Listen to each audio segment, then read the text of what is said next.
নমস্কার, আপনারা দেখছেন ট্রাইব টিভি বাংলা। আপনাদের সঙ্গে আমি শান্তনু। শুরু করছি বিশেষ অনুষ্ঠান নির্বাচনের ফলাফল। আজ 23 তারিখ, 23 নভেম্বর, এবং আমাদের প্রত্যেকের কাছে কিন্তু খুব গুরুত্বপূর্ণ, বিশেষ করে বাংলার কাছে খুব গুরুত্বপূর্ণ, কারণ 6টি বিধানসভা কেন্দ্রে উপনির্বাচন এবং তার সঙ্গে মহারাষ্ট্র এবং ঝাড়খণ্ড যেখানে নির্বাচন হয়েছে সেদিকেও কিন্তু আমাদের সবার চোখ ছিল। কেন বললাম বাংলায় ভীষণ গুরুত্বপূর্ণ?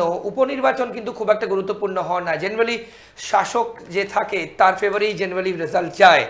কিন্তু আরজিকর কাণ্ডের পর, আরজিকরের আন্দোলনের পর, যে আন্দোলনের জন্য রাত দখল, একটা নতুন আন্দোলনের নাম আমরা প্রত্যেকে জেনেছি, আমি আপনি আমরা সবাই। মহিলারা রাত দখল করেছে, রাস্তায় নেমেছে, মুখ্যমন্ত্রীর পদত্যাগ চাওয়া হয়েছে, শাসক দলের বিরুদ্ধে নানান রকম স্লোগানিং হয়েছে, মহিলা নিরাপত্তা খুব বড় প্রশ্ন চিহ্ন। এছাড়াও কিন্তু ধর্ষণ ছাড়াও মহিলাদের নানান রকমভাবে কটূক্তি করা নিয়ে আপনারা জানেন, প্রত্যেকেই কিন্তু এই আন্দোলন নিয়ে, এমনকি দুর্গাপুজোর সময় যেখানে আমরা প্রত্যেকে মহাষ্টমীর দিন অঞ্জলি দিই বছরে একবার, সেই অঞ্জলিকেও কিন্তু আমরা কাটছাট করে আন্দোলনে ধর্মতলায় জুনিয়র ডাক্তারদের অনশনে অনেকে গেছেন। তারপর এই প্রথম টেস্ট ছিল শাসক দলের অ্যাসিড টেস্ট বলা যায়, যদিও উপনির্বাচন। আলটিমেটলি উপনির্বাচনে আমরা যা দেখলাম, ক্লিন সুইপ বলতে যা বোঝায়, একদম সবুজ বিপ্লব, সবুজ ঝড় বলতে যা বোঝায় তাই হলো। 6-0, 6-0। যদিও বিভিন্ন অনুষ্ঠানে আমরা রাজনৈতিক নেতা নেতৃত্বের সঙ্গে এই নিয়ে কথা বলেছিলাম, এবং এই নিয়েই, অর্থাৎ আগামী দিনে বাংলায় কি হতে যাচ্ছে, বিরোধী দলের ভবিষ্যৎ। 1.5 বছর পর ভোট, 1.5 বছরও নেই, তার কম সময়। আদৌ কি বিজেপি ঘুরে দাঁড়াতে পারবে? বিরোধী দলরা কি মাইক্রোস্কোপিক হয়ে যাবে, না শাসক দল ডিকটেট করবে? এটাই কিন্তু সব থেকে বড় প্রশ্ন। তার সঙ্গে আমাদের চোখ রাখবো অবশ্যই মহারাষ্ট্র এবং ঝাড়খণ্ডের দিকেও। এই নিয়েই কথা বলবো। আমাদের সঙ্গে রয়েছেন রাজনৈতিক বিশ্লেষক এবং আপনাদের খুব পরিচিত প্রিয় প্রখ্যাত সাংবাদিক অর্কপ্রভ সরকার। অর্কদা, আপনাকে স্বাগত আজকের এই নির্বাচনী ফলাফল অনুষ্ঠানে। প্রথমেই বাংলার দিকে যদি তাকাই, আমি যেভাবে শুরু করলাম, 6-6 কিভাবে ব্যাখ্যা করবেন? না, এটা তো স্বাভাবিকই ছিল। আর প্রথম কথা, আর্চিকর কাণ্ড নিয়ে এই ইলেকশনের কি সম্পর্ক? এইসব ন্যারেটিভ কারা বাজারে ছাড়ে? কোথায় আর্চিকর কাণ্ড? ওটা আলাদা বিষয়, আর নির্বাচন আলাদা বিষয়। বেশ। এবং এই 5টা আসন তৃণমূলই জিতেছিল, আর মাদারিহাটটা বিজেপির ছিল। উপনির্বাচনে কখনো পরিবর্তন বড় কিছু হয় না, তার অনেকগুলো কারণ আছে। কারণ সরকার এখন পড়বে না, সরকারের অনেক রকম কর্মসূচি আছে। যদি আমি বিরোধীদের ভোট দিই, সেই কর্মসূচির সুবিধা আমি নাও পেতে পারি, লক্ষ্মীর ভাণ্ডার বন্ধ হয়ে যেতে পারে, এসব অনেক রকম আশঙ্কা কাজ করে। তাই এটাকে আমার মনে হয় কোনো গুরুত্ব দেওয়ারই দরকার নেই। কিছু কিছু সংবাদ মাধ্যম, কিছু কিছু বিশ্লেষক বলছেন যে 6-0, তো হতে পারত 5-1, হয়েছে 6-0। বিজেপি মাদারিহাটটা ধরে রাখতে পারেনি। আর দেখো, উপনির্বাচন সেই অর্থে কোথাও কোনো গুরুত্ব নেই। যে উত্তরপ্রদেশে 9টা বিধানসভা কেন্দ্রের উপনির্বাচন হলো, সেগুলো তো অখিলেশ যাদবের দলের বিধায়ক ছিল 3-4টে জায়গায়, সবাই হেরে গেছে। আবার লোকসভা নির্বাচনে বিজেপি ওখানে সুবিধা করতে পারেনি। আবার কর্ণাটকে 3টে বাই ইলেকশনে কংগ্রেস জিতেছে। তাই উপনির্বাচন নিয়ে এখানকার কিছু মিডিয়া শাসক দলের ফেভারিট থাকে, আপনি বলছেন, মাতামাতি করছে। আমার মনে হয় যে এদের রাজনৈতিক বিচক্ষণতার ঘাটতি আছে। বেশ। পরবর্তী প্রশ্ন যেটা খুব ইম্পর্টেন্ট অর্কদা, কিছুদিন বাদে, মানে 1 বছরের একটু বেশি সময় বাকি বিধানসভা ভোটে, সেটা কিন্তু ডিসাইডিং ফ্যাক্টর সরকার বিধানসভা পরিচালনার ভোট। এই উপনির্বাচনের ফলাফল কি আদৌ কোনো প্রভাব ফেলবে সেই ভোটে? না। দেখো, উপনির্বাচনে একবার সাগরদিঘিতে তৃণমূল হেরেছিল, তারপরে ওখানে সব লক্ষ্মীর ভাণ্ডার টান্ডার নিয়ে অনেক অভিযোগ উঠেছিল, কয়টা ব্লকে পায়নি। আর তারপরে মানুষ সতর্ক হয়ে গেছে। 26-এ তো পুরো দস্তুর বিধানসভা নির্বাচন হবে, 8-10 দফায় ভোট হবে, অন্যরকম অ্যাটমসফিয়ার থাকবে। লোকে তখন ডিসাইসিভলি সিদ্ধান্ত নেবেন তারা এই সরকারকে ক্ষমতায় রাখবেন নাকি বদল করবেন। তাই 1.5 বছর বাদে যা হবে সেটাই হচ্ছে মানুষের প্রকৃত জনমতের প্রতিফলন। এখন কিছু লোক বলতে চাইছে যে আরজিকর কাণ্ডের প্রভাব কতটুকু পড়েছে। আসলে এগুলো হচ্ছে মিথ্যা ন্যারেটিভ। আরজিকর কাণ্ড তো শাসক দলও নিন্দা করেছে, অভিষেক বন্দ্যোপাধ্যায় নিন্দা করেছে। তা আরজিকর কাণ্ড মানে আরজিকর কাণ্ডকে নিয়ে রায়টা কেন হবে? সম্পূর্ণ রকম অবান্তর, অবাস্তব কথা। তবে বিজেপিকে ভাবতে হবে কিভাবে সাংগঠনিক দুর্বলতাকে চিহ্নিত করে সেগুলোকে শোধরানো চায়। দেখো, পশ্চিমবঙ্গে বিজেপি একমাত্র বিকল্প, এই বাই ইলেকশনেও সেটা প্রমাণিত হয়েছে। কিন্তু অর্কদা, হাড়োয়ায় কিন্তু আইএসএফ দ্বিতীয় স্থান। সব ওখানে যেখানে সংখ্যালঘু অধ্যুষিত সেখানে বিজেপি কোটা সুবিধা করতে পারে না, কিন্তু অন্য সব জায়গাতেই বিজেপি দ্বিতীয় স্থানে আছে। বাম কংগ্রেসের কোনো অস্তিত্ব নেই, আগামী দিনেও তারা থাকবে না।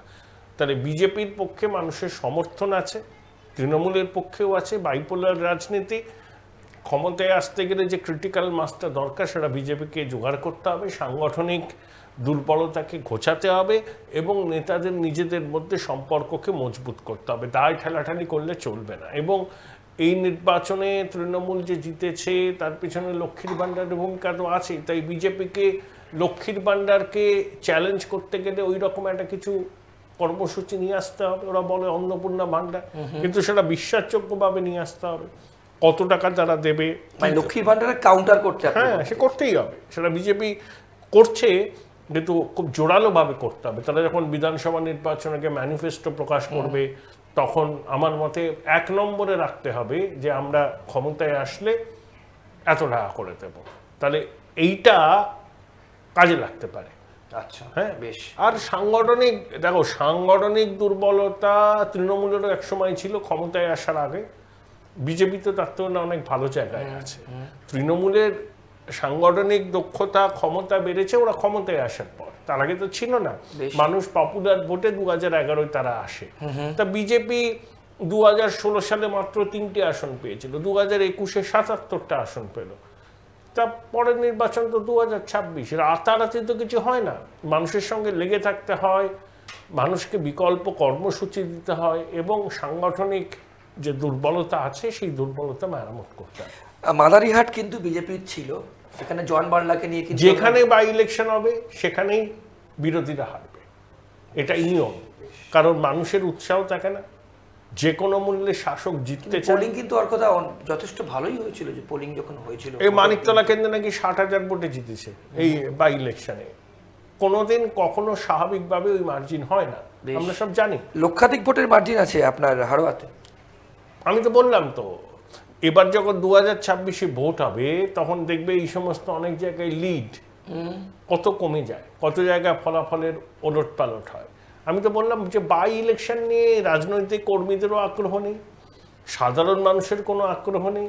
শাসক দল এটাকে দেখাতে চাইছে দেখো আর্চিকর কাণ্ডের কোনো প্রভাব পড়ে, এবং ওরা তো 5টা ওদেরই সিট ছিল। এবং বাম অনুমতি বাম আন্দোলন তারা তো বলেইছিল ওসবে কিছু হবে না। আর্চিকর কাণ্ডর পার্সপেক্টিভটা আলাদা, খুব নিন্দাজনক ঘটনা, দুর্ভাগ্যজনক ঘটনা। হ্যাঁ, 26-এর নির্বাচনের আগেই তদন্ত শেষ পর্যন্ত কোথায় গিয়ে দাঁড়ায়, তখন একটা মানুষের একটা মনস্থির করার প্রশ্ন আসবে যে আমরা এই সরকারকে চাই না বদল চাই। তখন সবকিছু ফ্যাক্টর কাজ করে। এখন মানুষের মনে কোনো রকম উপনির্বাচন নিয়ে সামান্যতম উৎসাহ নেই। বেশ, আপনাদের একটু একটা তথ্য দিয়ে রাখি। 6টি কেন্দ্রতে, যেটা আমার কথা বলছিলেন, 6টি কেন্দ্রতে উপনির্বাচনে প্রত্যেকটাতেই 6-0 তৃণমূল জিতেছে এবং margin Medinipur 33,000 plus, Taldangra 34,000 plus, Naihati 49,000, Haroa লক্ষাধিক, এখানে দ্বিতীয় স্থান ISF, Madarihat 28,000 plus, Sitai 1,30,000 plus এখনো পর্যন্ত যা আমাদের কাছে তথ্য আছে। অর্কদা, আমরা ঝাড়খণ্ড এবং মহারাষ্ট্রে ঢুকবো, তার আগে শেষ প্রশ্ন করব বাংলা নিয়ে। আগামী দিনে বিজেপি কি এই যে এই উপনির্বাচন যদিও গুরুত্ব নেই আপনি যেভাবে বলছেন, আগামী দিনে কি কোনো একটা জায়গায় সেটব্যাক হবে তাদের পক্ষে 26-এর আগে? তাদের নতুন রাজ্য সভাপতি আসবে, সময় অল্প, সেই ত্রুটিগুলো মেরামত করতে হবে, নতুন কর্মসূচি আনতে হবে। বিজেপির কেন্দ্রীয় নেতৃত্ব এবার পশ্চিমবঙ্গ নিয়ে সময় দেবেন। আর তো সেরকম ভোট নেই, দিল্লি আছে আর বিহার আছে, তারপরেই তো পশ্চিমবঙ্গের ভোট। তো এখানে তারা সময় দেবেন, নতুন কর্মসূচি নিয়ে আসা, সংগঠনকে মজবুত করা। এখন তাদের মেম্বারশিপ ড্রাইভ হচ্ছে, এই সবগুলো মিটে যাওয়ার পরে তারা নিশ্চয়ই প্রধান বিরোধী দল হিসাবে তারা তো আগামী দিনে ক্ষমতায় যেতে চান। তার জন্য যা যা করণীয় তারা নিশ্চয়ই করবেন।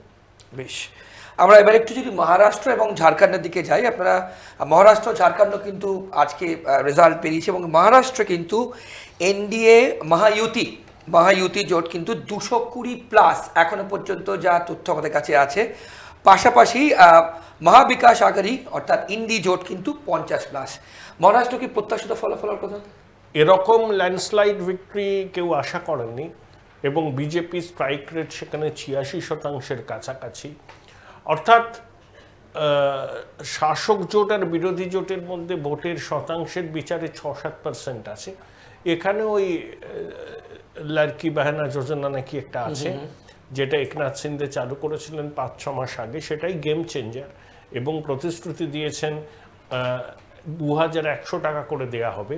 কংগ্রেসও বলেছিল তারা 3000 টাকা করে দেবেন, কিন্তু বিরোধী জোটের প্রতিশ্রুতিকে মানুষ কিন্তু ভরসা রাখেন। ইতিমধ্যেই নির্বাচনের আগে 5 মাস ধরে তারা মহারাষ্ট্রের মাতৃশক্তি টাকা পেয়েছেন 7,500 টাকা, এটা একটা কাজে দিয়েছে। এবং তারপরে এক হ্যায় তো সেফ হ্যায় প্রধানমন্ত্রীর বক্তব্য, হিন্দু ভোটের কনসলিডেশন, 2025 সালে আরএসএস এর শতবর্ষ, লোকসভা নির্বাচনে আরএসএস নিজেকে অনেকটা গুটিয়ে রেখেছিল, তাই মহারাষ্ট্রের 48টা লোকসভা আসনের মধ্যে বিজেপি শিবির মাত্র 17টাই জয়লাভ করে, 31টা পায় কংগ্রেসের, শিবসেনা, উদ্ধব এবং শরদ পাওয়ারের জোট। তো তখন আরএসএস এর নিষ্ক্রিয়তা অনেকাংশে দায়ী ছিল বলে মনে করা হয়। কিন্তু এবার আরএসএস একেবারে কোমর বেঁধে নেমেছিল এবং তার সুফল তো তারা পেয়েছে। এবং এই যে লোকসভা নির্বাচনে এত ভালো ফল করলো, আইএনডিএ বিধানসভায় তারা মুখ তুলে পড়লো, তেমনি বিধানসভার উপনির্বাচনে পশ্চিমবঙ্গে 6 পেয়েছে তৃণমূল, মানে এটাই চিরকালীন সত্য এরকম কিচ্ছু না। এই তো 3-4 মাস আগে ভোট হলো মহারাষ্ট্রে, সেখানে তো বিজেপি জোট সুবিধাই করতে পারেনি, 31টা আসন পেয়েছিল আইএনডিআই এর জোট। তাহলে এবার তো সব উল্টে গেল। রাজনীতিতে কখন কি হয় বলা খুব আনপ্রেডিক্টেবল। এই যে এই নির্বাচনটা মহারাষ্ট্রের মানুষ সরকার গঠনের নির্বাচন, এটা কিন্তু কোনো বাই ইলেকশন নয়। পশ্চিমবঙ্গ হলো বাই ইলেকশন, 1.5 বছরের পরে যখন ভোট হবে সেটাই আসল পরীক্ষা। হ্যাঁ, সবার কাছে পরীক্ষা, শাসক দলের, বিরোধী দলের। তৃণমূল কংগ্রেসকে 15 বছরের প্রতিষ্ঠান বিরোধিতার হাওয়া মোকাবিলা করতে হবে। আর যেভাবে বাই ইলেকশন হচ্ছে তখন তো ওভাবে হবে না। 294টা কেন্দ্রে ভোট হবে, হয়তো 8 দফা 9 দফা, এমন ভাবে ভোট করাবে নির্বাচন কমিশন যে বজ্র আচুরি থাকে। যদিও বিজেপির সাংগঠনিক দুর্বলতা আছে, সেই দুর্বলতা তাদের কাটিয়ে তুলতে হবে, কিন্তু বিজেপির পক্ষে জনসমর্থন আছে, এটাও ঠিক। সেই জনসমর্থনকে ভোটের বাক্সে নিয়ে আসাই হচ্ছে তাদের কাছে চ্যালেঞ্জ। তো মহারাষ্ট্রে যেটা বলা যে দেখো, এই একনাথ সিন্ধে শিবসেনাকে ভেঙে বিজেপির সঙ্গে হাত মিলিয়েছে। উদ্ধব শিবসেনা চিরকাল বিজেপির সঙ্গে থাকে, শিবসেনা স্বাভাবিক মিত্র হচ্ছে বিজেপি। সেই শিবসেনা মুখ্যমন্ত্রীত্বের লোভে হঠাৎ করে এনসিপি কংগ্রেসের সঙ্গে হাত মেলালো, এটা শিব সৈনিকরা পছন্দ করেন। এবার তারা তাই ডিসাইসিভ ম্যান্ডেট দিল, অর্থাৎ বালা সাহেব ঠাকরের উত্তরাধিকার এবার থেকে পাকাপাকিভাবে একনাথ সিন্ধের হাতে। এবং শরদ পাওয়ারও কার্যত কি বলবো, মারাঠা স্ট্রংম্যান প্রবীণ শরদ পাওয়ার মহারাষ্ট্রের রাজনীতি থেকে এবার কার্যত অবসর নেবেন। এবং আমার ধারণা যে শরদ পাওয়ারের টিকিটে যারা জিতেছেন তারাও অনেকে অজিত পাওয়ারের সঙ্গে চলে আসবেন, এবং খোদ শরদ পাওয়ার অজিত পাওয়ার অ্যাপ্রোচ করবেন শরদ পাওয়ারকে, টোটাল এনসিপিটা চলে আসবে এনডিএ অ্যালায়েন্সের সঙ্গে। এটা আমার ধারণা। 16-17 জন জিতেছেন, তারাও চলে আসবেন অজিত পাওয়ারের সঙ্গে। এবং সব থেকে হতাশাজনক ফলাফল কিন্তু কংগ্রেসের। একদমই কংগ্রেস যেখানে বিজেপির সঙ্গে সরাসরি লড়াই করে সেখানে তাদের ফলাফল শোচনীয় হয়। হরিয়ানায় তারা জেতামে ছাড়লো, মহারাষ্ট্রে রাহুল গান্ধী সংবিধান বিপন্ন, তুলা চাষিরা দাম পাচ্ছে না, সয়াবিনের মূল্য পাচ্ছে না, সংবিধান বদল করা কোনো কিছু কাজে দেয়নি।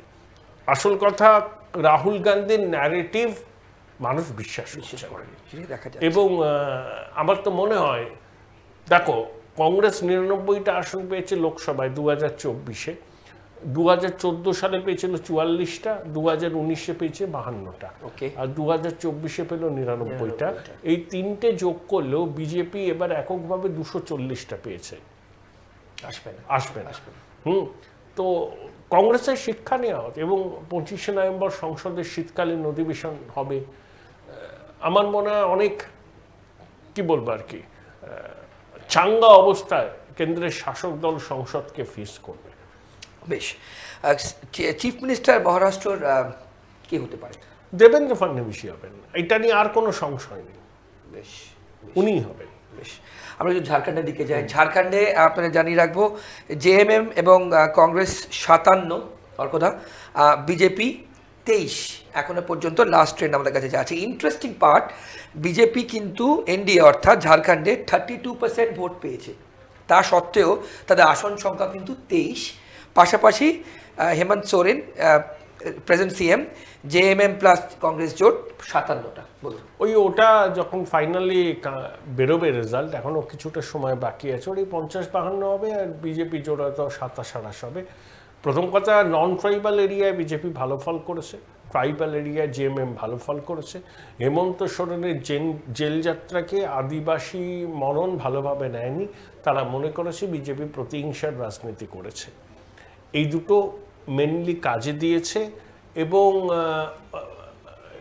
সাঁওতাল পরগনায় যারা বিজেপি প্রচার করেছে যে ডেমোগ্রাফিক চেঞ্জ হয়ে যাচ্ছে, বাংলাদেশের অনুপ্রবেশকারীরা এসে আদিবাসীদের জমি দখল করে নিচ্ছে, সেগুলো সেই অর্থে প্রচার করা হলেও মানুষের মনে প্রভাব ফেলতে পারেনি।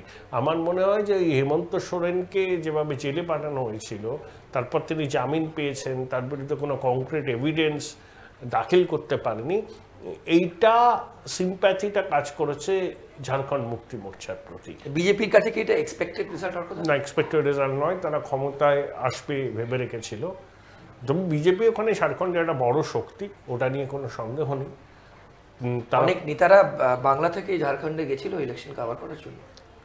এখন পুরো রেজাল্টটা আসলে বোঝা যাবে যে সাঁওতাল পরগনার ছবিটা ঠিক কী, এবং নন ট্রাইবাল বেল্টে বিজেপির পারফরমেন্স কেন খারাপ হলো। আমার ওইটুকুই বক্তব্য যে হেমন্ত সোরেনের জেল যাত্রাকে ঝাড়খণ্ডের মানুষ মেনে নেননি, বিশেষ করে আদিবাসী সম্প্রদায়ের মানুষ। বেশ, কিন্তু রেজাল্ট কিন্তু সেটা রিফ্লেক্ট করছে না। হ্যাঁ, রেজাল্টে সেই জন্যই তো ওই আদিবাসী বেল্টে করতে পারেনি বিজেপি। 32% ভোট পাওয়ার পরও 23।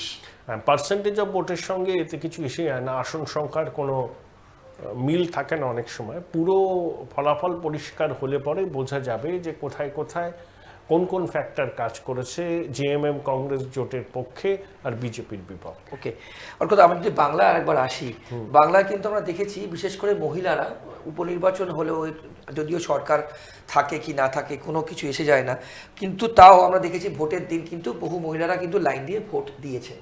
এবার সেই মহিলা নিয়ে কিন্তু এত বড় একটা আন্দোলন 3 মাস ধরে হয়েছে, মহিলা নিরাপত্তা একটা বড় প্রশ্ন। তাহলে কোনো একটা জায়গায় কি লক্ষ্মীর ভান্ডার জিতলো, নিরাপত্তা হারলো? না, ওসব কোনো কেন, আমি তো লক্ষ্মীর ভান্ডারের সমর্থক। কল্যাণমুখী রাষ্ট্রভাবনায় নারী শক্তির হাতে যদি সামান্য করে পয়সা দেওয়া যায়, এটা তো মানব সম্পদ উন্নয়নের ক্ষেত্রে কাজে লাগে। যারা লক্ষ্মীর ভান্ডার নিচ্ছেন তারা কি নিজেদের নিরাপত্তা নিয়ে চিন্তিত নন? অবশ্যই চিন্তিত। তারাই তো রাস্তায় বেরিয়েছিল। হ্যাঁ, তা বেরিয়েছিল, কি আছে, তারা লক্ষ্মীর ভান্ডারও নেবেন, নিরাপত্তার বিষয় নিয়েও সওয়াল করবেন। তারা তো দেশের নাগরিক। সরকার তো সবার সরকার, সেই সরকার যদি মাতৃশক্তিকে সহায়তা করে, কল্যাণকামী রাষ্ট্র এগুলো হওয়া উচিত। আরও বেশি করে আমি তো বলবো যে সোশ্যাল সিকিউরিটি নেট চালু করা উচিত। 1,500 টাকা কেন, 2,000, 2,500, এইটা চালু, আরও বেশি সোশ্যাল সিকিউরিটি নেট। কিন্তু হ্যাঁ, সেগুলো চালু করতে যে অর্থ লাগবে, সেই অর্থ যেন ঋণ করে না হয়, এটাই দেখায়, আর কিচ্ছু না। আমি কন্যাশ্রী এবং লক্ষ্মীর ভান্ডারের একজন বড় সমর্থক, তার সঙ্গে কোনো রকম নিরাপত্তার প্রশ্নের সংঘাত নেই। আর্যিকর কাণ্ডের প্রকৃত অপরাধীদের শাস্তি সবাই চায়, যারা শাসক দলের সমর্থক তারাও চায়, যারা বিরোধী দল করে তারাও চায়, যারা অরাজনৈতিক মানুষ তারাও চায়। এর সঙ্গে এটাকে ভোটের সঙ্গে একে গুলিয়ে ফেলার কোনো মানে হয় না। বেশ, অল ইন্ডিয়া পলিটিক্সে অর্কদা এই মহারাষ্ট্র, ঝাড়খণ্ড এবং ওয়েস্ট বেঙ্গলের যে ইলেকশন হলো, একটা বাই ইলেকশন, একটা স্টেটে দুটো ইলেকশন, কতটা প্রভাব পড়বে? মহারাষ্ট্রে তো বিপুল প্রভাব পড়বে, দেশের ফিনান্সিয়াল ক্যাপিটাল। সেখানে এইভাবে এনডিএ বা বিজেপি ক্ষমতায় আসলো, তারা তো খুব উৎসাহিত হবেন। আর ঝাড়খণ্ড বিজেপির কাছে সেটব্যাক, যদিও ঝাড়খণ্ডের গুরুত্ব জাতীয় রাজনীতিতে কিছু একটা নেই, ওটা একটা সান্ত্বনা পুরস্কার হিসাবে রইল বেশ আইএনডিআই এর জোটের কাছে। আর বাই ইলেকশনের পশ্চিমবঙ্গের যে মধ্যে 5টাই আগে তৃণমূলের ছিল, বরঞ্চ উত্তরপ্রদেশে যোগী আদিত্যনাথ বলতে পারবেন যে লোকসভা নির্বাচনে যে হার হয়েছিল অনেক ক্ষেত্রে সেটা ফ্লুক ছিল। এবার ওখানকার মানুষ প্রমাণ করলেন যে তারা বিজেপির সঙ্গেই আছেন, যোগী আদিত্যনাথের সঙ্গেই আছেন। অর্থাৎ যোগী আদিত্যনাথের মুখ্যমন্ত্রীর কুর্সি নিরাপত্তা রইল এবং 2027-এর বিধানসভা নির্বাচনে যোগী আদিত্যনাথকে সামনে রেখেই বিজেপি যে নির্বাচনে যাবে সেটা আরো একবার প্রমাণিত হলো। ওকে, ওর কথা শেষ দিকে এসে গেছি। ঝাড়খণ্ডে যদি আমরা দেখি যে আলটিমেটলি যদি জেএমএম এবং কংগ্রেস জোট আসে ক্ষমতায়, অলমোস্ট এসেছে বলা যায়, হেমন্ত সোরেন উনি মুখ্যমন্ত্রী হবেন। আরো একবার আবার হতে জেল পারে যাত্রার পর মুখ্যমন্ত্রী। কল্পনা সোরেন ওনার স্ত্রী মুখ্যমন্ত্রী হলেন আর হেমন্ত সোরেন পার্টির অধ্যক্ষ হলেন, এটাও হতে পারে। সোরেন পরিবারের বাইরে কিছু হবে না। এটা কি ট্র্যাডিশনের জন্য বললেন? না, ওরাই তো ঝাড়খণ্ড মুক্তি মোর্চার প্রতিষ্ঠাতা। ওদের ঝাড়খণ্ডের আদিবাসী জনসমাজে ওদের একটা প্রভাব আছে, গুরুত্বও আছে, সম্মানও করেন শিবু সোরেনকে অনেকে। তো এর একটা ইম্প্যাক্ট তো এবারও ভোটে দেখা গেছে। ওই পরিবারের বাইরে মুখ্যমন্ত্রীর কুর্সি যাবে না। এগুলো পরিবার কেন্দ্রিক দল, আগে থেকেই ঠিক করা আছে। হয় কল্পনা সোরেন হবেন, হেমন্তের স্ত্রী, নলে হেমন্ত নিজেই হবে। ওকে, শেষ প্রশ্ন করবো আপনাকে যে বাংলায়, একদম শেষ প্রশ্ন, বাংলায় যে 6-0 হলো, তৃণমূলের অনেক নেতারা আমাদের অন্যান্য অনুষ্ঠানে বলেছেন 6-0ই হবে। বিরোধীরা বলেছেন ভোট তো হয় না, প্রহসন হয়, যেটা আজ এক্সকিউজ দিয়ে আসে। 26-এর আগে তো আর আমাদের বাংলায় কোনো নির্বাচন নেই, একদম ডাইরেক্ট 26-এ ভোট। আপনার মতে, আপনি অনেক নির্বাচন কাজ করেছেন, দেখেছেন, আপনার অভিজ্ঞতা, 26-এ বিজেপির ইলেকশন স্ট্র্যাটেজি কি হতে যাচ্ছে? বলতে পারবো না, কিন্তু কঠিন লড়াই হবে,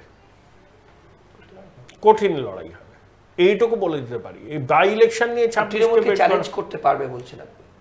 হাড্ডাহাড্ডি লড়াই হবে, বিজেপি বনাম তৃণমূল। বা আমাদের কোনো চিহ্ন থাকবে না? এক একটা দু একটা জায়গায় থাকতে পারে, এমনি তো অপ্রাসঙ্গিক, ওরা আরো অপ্রাসঙ্গিক হয়ে যাবে। ওদেরকে আর মানুষ ভোট দিয়ে ক্ষমতায় কখনোই অতি বাম, বামের আন্দোলন পুরো বৃথা বলছে। ওগুলো বিভিন্ন জায়গায় বিচ্ছিন্নভাবে, ওতে মানুষের ভোটদানের প্রবণতাকে ওগুলো কিছুতেই প্রভাবিত করে না। বেশ বেশ, অনেক ধন্যবাদ আপনার সময়ের জন্য। আপনাদের প্রত্যেককে অনেক ধন্যবাদ। আমরা নির্বাচনের ফলাফল নিয়ে আলোচনা করলাম এবং আপনাদেরকে জানালাম এই মুহূর্তে দাঁড়িয়ে, অর্থাৎ মহারাষ্ট্র, ঝাড়খণ্ড এবং আমাদের পশ্চিমবঙ্গে যে উপনির্বাচন এবং মহারাষ্ট্র ঝাড়খণ্ডে ভোট হয়েছিল তার ফলাফল কোন দিকে যাচ্ছে, কী ট্রেন্ড, এবং আগামী দিনে ন্যাশনাল পলিটিক্সে কতটা প্রভাব পড়তে পারবে। আজকের অনুষ্ঠান এই পর্বের, অর্থাৎ এই নির্বাচনের ফলাফল নিয়ে এই পর্যন্তই। অন্যান্য সব খবরের জন্য দেখতে থাকুন শুধুমাত্র ট্রাইব টিভি বাংলা। নমস্কার, ভালো থাকবেন।